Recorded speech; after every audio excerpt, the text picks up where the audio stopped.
राजस्थान की तपती दोपहर, सड़क पर पिघलता डामर, हवा में आग का असर और उस आग के बीच एक पुलिस इंस्पेक्टर का अहंकार टकरा गया। देश की सेना के सम्मान से वर्दी दोनों के पास थी, एक के पास कानून की और दूसरे के पास देश की। पर उस दिन जो हुआ, उसने साबित कर दिया कि कानून से बड़ा अगर कुछ है तो वो है देश का सम्मान और फौज का बलिदान। दोस्तों, आज की ये कहानी सिर्फ एक घटना नहीं, ये आईना है उन सबके लिए जो वर्दी की ताकत को घमंड समझ बैठते हैं। क्योंकि जब घमंड वर्दी पर चढ़ जाए तो इंसान इंसाफ भूल जाता है। तो अंत तक देखना इस वीडियो को, क्योंकि आखिर में जो हुआ उसने पूरा राजस्थान हिला दिया और पूरे देश को एक सबक सिखा गया। राजस्थान की गर्मी में मई का महीना किसी अग्नि परीक्षा से कम नहीं होता। सुबह सुबह हल्की ठंडी हवाओं के साथ सूरज उगता है, लेकिन जैसे जैसे दिन चढ़ता है, धरती अंगारों की तरह तपने लगती है। हवा का हर झोंका मानो आग का फुवारा हो। सड़क का डामर पिघलकर बुलबुले छोड़ता है और पेड़ों की छांव भी किसी जलते तवे जैसी लगती है। एक दिन ऐसा ही मंजर था। हाईवे नंबर 62 पर धूप का राज था। आसमान नीला नहीं बल्कि सफेद चमक से भरा हुआ था। लोग अपने अपने काम से निकल रहे थे, पर हर किसी के चेहरे पर गर्मी की मार साफ झलक रही थी। इसी सड़क के किनारे एक चौकी थी, जहां तैनात थे सब इंस्पेक्टर बलवंत सिंह। लंबा चौड़ा शरीर, चौड़े कंधे, घनी मूछें और आंखों में अकड़। बलवंत सिंह को थाने में सब सरदार कहकर बुलाते थे। वह अपनी ड्यूटी को लेकर सख्त तो थे, लेकिन कभी कभी उनका अंदाज अहंकार में बदल जाता था। उस दिन उन्होंने नाकाबंदी लगवाई थी। कारण था, कुछ दिनों पहले इसी रूट से शराब की बड़ी खेप पकड़ी गई थी। खबर आई थी कि आज फिर से अवैध माल इसी रास्ते से जाने वाला है। सड़क के किनारे बैरिकेड्स लगाए गए थे। पुलिस वाले पसीने से लथपथ होकर भी हर गाड़ी रोक रहे थे। कोई ट्रक, कोई जीप, कोई निजी कार, सबको रोकना पड़ रहा था। भाई, जल्दी करो, धूप में खड़े खड़े जान निकल रही है, एक ड्राइवर ने शिकायत की। बलवंत सिंह ने आंखें तैरर कर कहा, अरे चुपचाप खड़े रहो, जब तक कागज नहीं दिखाओगे गाड़ी आगे नहीं जाएगी। इसी बीच दोपहर के करीब 12:30 दूर से धूल का गुब्बार उठा। पहले लगा कोई और ट्रक आ रहा है, लेकिन जब गाड़ी पास आई तो सबकी नजरें ठहर गई। वह था एक बड़ा हरे रंग का आर्मी ट्रक। उस पर कैमोफ्लाज रंग की छाप थी। गाड़ी की नंबर प्लेट पर साफ लिखा था इंडियन आर्मी। ट्रक के अंदर करीब 15 से 20 जवान बैठे थे। सभी थके हारे, मगर चेहरे पर वही अनुशासन और सख्ती। ट्रक देखकर चौकी पर खड़े कई लोगों के चेहरे चमक उठे। एक बुजुर्ग किसान ने पास खड़े लड़के से कहा, बेटा देखो, ये वही लोग हैं जिनकी वजह से हम चैन की नींद सोते हैं। लड़के ने मासूमियत से पूछा, दादा ये लोग कहां जा रहे होंगे? किसान ने गर्व से कहा, सीमा की ओर, जहां हर रोज मौत से खेलते हैं। लेकिन बलवंत सिंह की आंखों में कुछ और ही चमक थी। उन्होंने मूंछों पर हाथ फेरा और बुदबुदाए, आर्मी का ट्रक है, देखता हूं आज यह कितना बड़ा होता है। इतना कहकर उन्होंने हाथ उठाया और ट्रक को रुकने का इशारा किया। ट्रक धीरे धीरे आकर बैरिकेड के सामने रुका। ड्राइवर ने ब्रेक लगाया और ट्रक के दरवाजे से एक जूनियर कमिश्नर ऑफिसर उतरे। उनका चेहरा धूप से तपा हुआ था, लेकिन आंखों में संयम और आत्मविश्वास साफ झलक रहा था। जेसीओ ने आते ही पूछा, क्या बात है, हमें क्यों रोका गया? बलवंत सिंह ने अकड़ भरी आवाज में कहा, चेकिंग है, सब गाड़ियां रुक रही हैं, यह भी रुकेगी। कागज दिखाओ और ट्रक की तलाशी होगी। जेसीओ ने शांत स्वर में जवाब दिया, यह सरकारी ट्रक है, ड्यूटी पर जा रहा है। हमारे पास सारे दस्तावेज हैं, लेकिन हम बॉर्डर पर सप्लाई लेकर जा रहे हैं। अगर देर हो गई तो मुश्किल हो सकती है। कृपया समय बर्बाद मत कीजिए। लेकिन बलवंत सिंह के अहंकार को एक बात चुभ गई। ओहो, मतलब हमें पढ़ा रहे हो कि क्या करना है? यह कानून मैं हूं, चाहे ट्रक आर्मी का हो या किसी मंत्री का। चेकिंग तो होगी ही, उतराओ सबको, और सामान भी चेक करेंगे। यह सुनते ही माहौल में गर्मी और बढ़ गई। कुछ जवान तुरंत ट्रक से नीचे उतर आए। उनकी आंखों में गुस्सा साफ दिख रहा था। एक जवान ने कहा, साहब हम देश की सेवा कर रहे हैं, हमें अपमानित मत कीजिए। लेकिन बलवंत सिंह मुस्कुराए और बोले, सेवा कर रहे हो तो ठीक है, लेकिन यहां मेरी ड्यूटी भी सेवा ही है। बिना चेकिंग के कोई नहीं जाएगा। भीड़ की सांसें थम गई। हर किसी को लग रहा था कि अब कुछ बड़ा होने वाला है। सड़क पर खड़ी भीड़ का ध्यान अब पूरी तरह उस आर्मी ट्रक और पुलिस वालों की तरफ था। धूप इतनी तेज थी कि लोग पसीना पोंछते हुए भी वहां से हिलने को तैयार नहीं थे। जूनियर कमिश्नर ऑफिसर ने अब संयम से बोलना शुरू किया। इंस्पेक्टर साहब, हम आपकी ड्यूटी समझते हैं। देश के अंदर कानून व्यवस्था बनाए रखना पुलिस की जिम्मेदारी है, लेकिन यह भी समझिए कि हम भी अपने देश की रक्षा के लिए निकले हैं।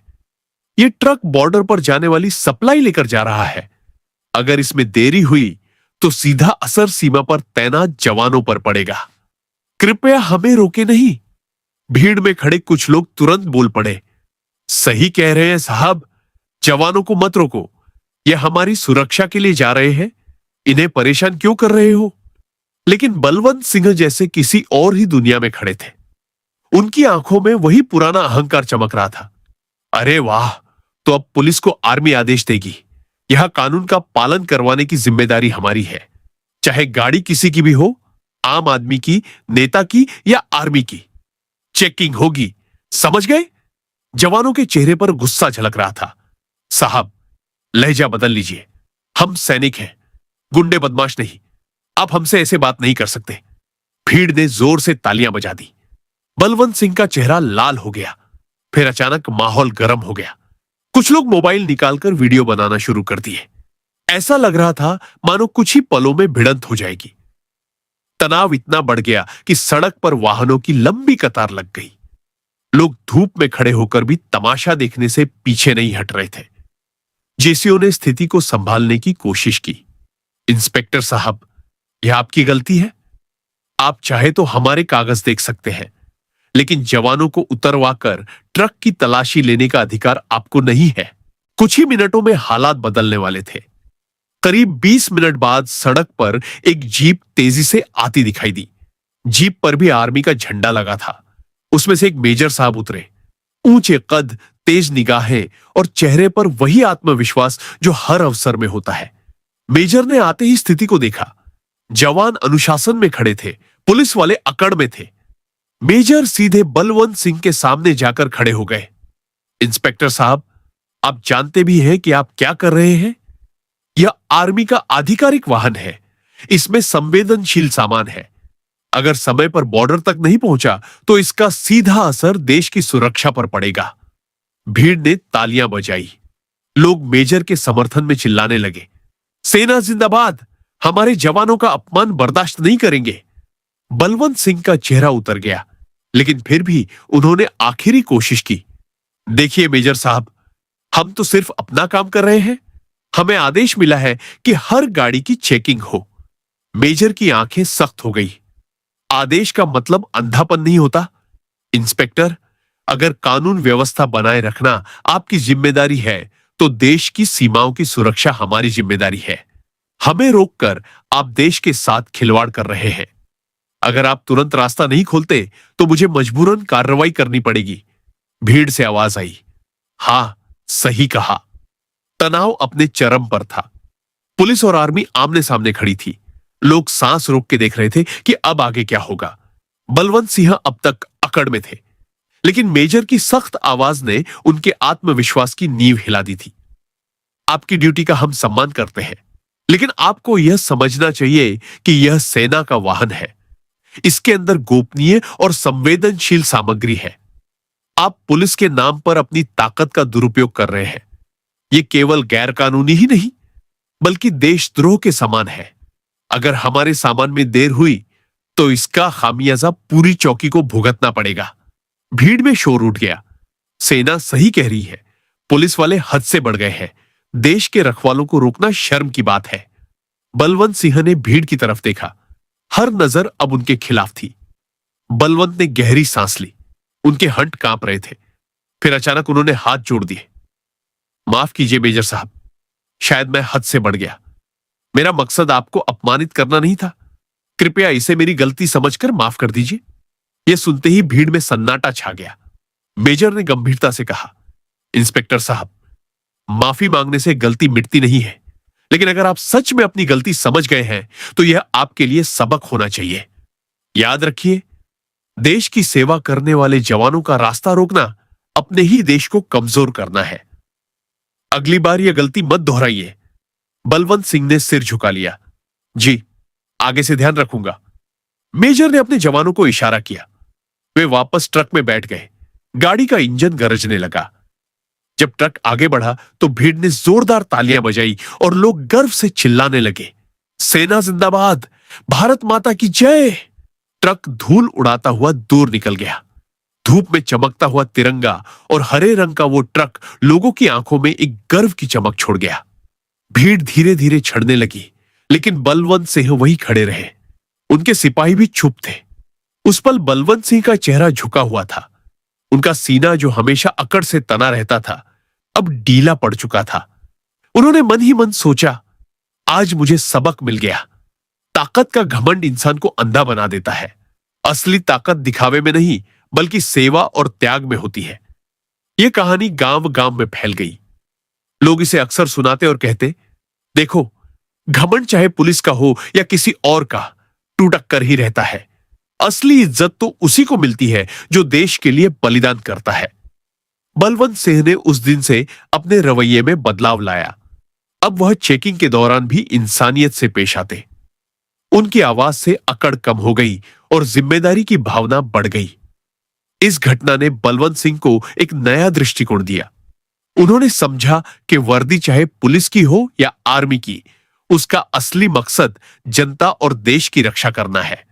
अगर वह जनता या सेना का अपमान करेंगे तो वर्दी की इज्जत मिट्टी में मिल जाएगी। बलवंत सिंह ने उस बुजुर्ग किसान की बात को हमेशा याद रखा और अपने जीवन में उसे उतारा। उन्होंने यह भी सीखा कि असली ताकत एकता में है और यही वजह है कि जनता सेना का सम्मान करती है। इस घटना ने न केवल बलवंत सिंह का जीवन बदला, बल्कि उन सभी लोगों को भी प्रेरित किया जिन्होंने उस दिन की घटना देखी। यह कहानी आज भी लोगों के दिलों में जीवित है और यह याद दिलाती है कि सेवा और सम्मान का मार्ग हमेशा सर्वोच्च होता है। तो दोस्तों, ये थी कहानी जिसने हमें यह सिखाया कि वर्दी की इज्जत सिर्फ पहनने से नहीं, बल्कि उसके सम्मान को समझने से होती है। कानून और सुरक्षा दोनों ही देश की रीढ़ है और जब ये एक दूसरे के साथ खड़े होते हैं तभी देश मजबूत बनता है। इस कहानी से हमें यही सीख मिलती है कि आइदस्साई की अहंकार हमेशा गिराता है और विनम्रता हमेशा उठाती है। अगर आपको यह कहानी दिल को छू गई हो तो लाइक जरूर करें, कमेंट में लिखिए जय हिंद। वीडियो को ज्यादा से ज्यादा शेयर कीजिए ताकि हर कोई समझ सके कि असली ताकत दूसरों को नीचा दिखाने में नहीं, देश के सम्मान को ऊंचा उठाने में है। जय हिंद, वंदे मातरम।